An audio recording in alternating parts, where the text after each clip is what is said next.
Senior লেভেলের দায়িত্বে সেই সফলতা ধরা দিচ্ছে সাবেক ব্রাজিলিয়ান ফুলব্যাক ফিলিপে লুইজের। শেষ ২২ ম্যাচে অপরাজেয় লুইজের দল এদিকে ম্যানচেস্টার সিটির মতো ক্লাবে কোচিংয়ের প্রস্তাব আরেক সাবেক ব্রাজিলিয়ান মিডফিল্ডার ফার্নান্দিনহোর। ব্রাজিলিয়ান তারকা কাকাও পেয়েছেন কোচিংয়ের লাইসেন্স। আগামী দিনে বড় কোনো ক্লাবে দেখা যেতে পারে তাকেও। সাবেক খেলোয়াড়দের কোচিংয়ে আসার এই চিত্র ব্রাজিলকে দেয় আনন্দ। কোচিংয়ে ব্রাজিলের দিন বদলের গল্প নিয়ে বিস্তারিত থাকছে রিপোর্টে। বছর যায় বছর আসে, পুরনো অভিযোগ বদলায় না, বড় বড় আসরে ব্রাজিল যায় তবে সফলতা মেলে না। পোস্টমর্টম করা হয় পুরো দলকে, দলের চেয়ে বেরিয়ে আসে সিস্টেমের গলদ। এত এত তারকা আছেন দলে, তাকে সামলানোর মতো নেই যোগ্য কেহ। ফলে সব সময় ফেভারিটের তকমা নিয়ে মাঠে নামলেও বড় মঞ্চে খাবি খায় সিলেসাওরা। এবার অন্তত কোচ সমস্যা নিয়ে কিছুটা স্বস্তিতে ব্রাজিল ভক্তরা।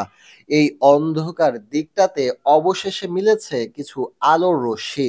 এর আগে কার্লোস দুঙ্গা ছাড়া ব্রাজিলের সাবেক বড় কোনো ফুটবলারকে দেখা যায়নি কোচিং এর দায়িত্বে। এবার ঘুষতে যাচ্ছে সেই আক্ষেপ। ব্রাজিলের সাবেক তারকারা একে একে আসছেন কোচিং এ। এই পেশায় এসেও তারা রেখে যাচ্ছেন নিজেদের প্রতিভার ছাপ।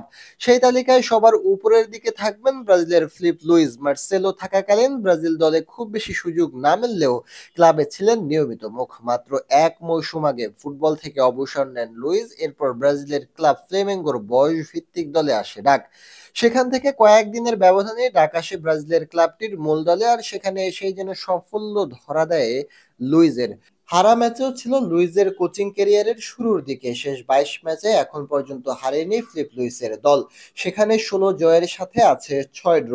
কোনো সন্দেহ নেই এই মৌসুমের শিরোপার অন্যতম দাবিদার হবে লুইজের ফ্লেমেঙ্গো।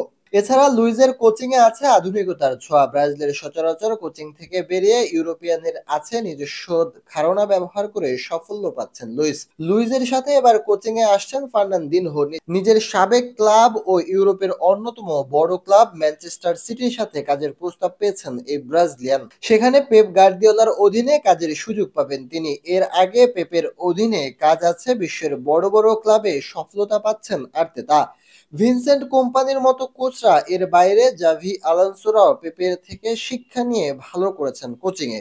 ফার্নান্দিনহো যদি ম্যানচেস্টার সিটিতে এসে সহকারী হিসেবে যোগ দেন, আগামী দিনে দারুণ এক কোচ হবার সম্ভাবনা আছে তারও।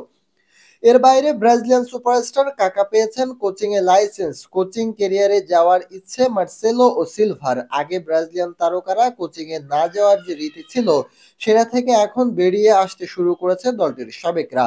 আর তাতে দীর্ঘমেয়াদী উপকারিতার মুখই দেখতে পারে ব্রাজিল দলও।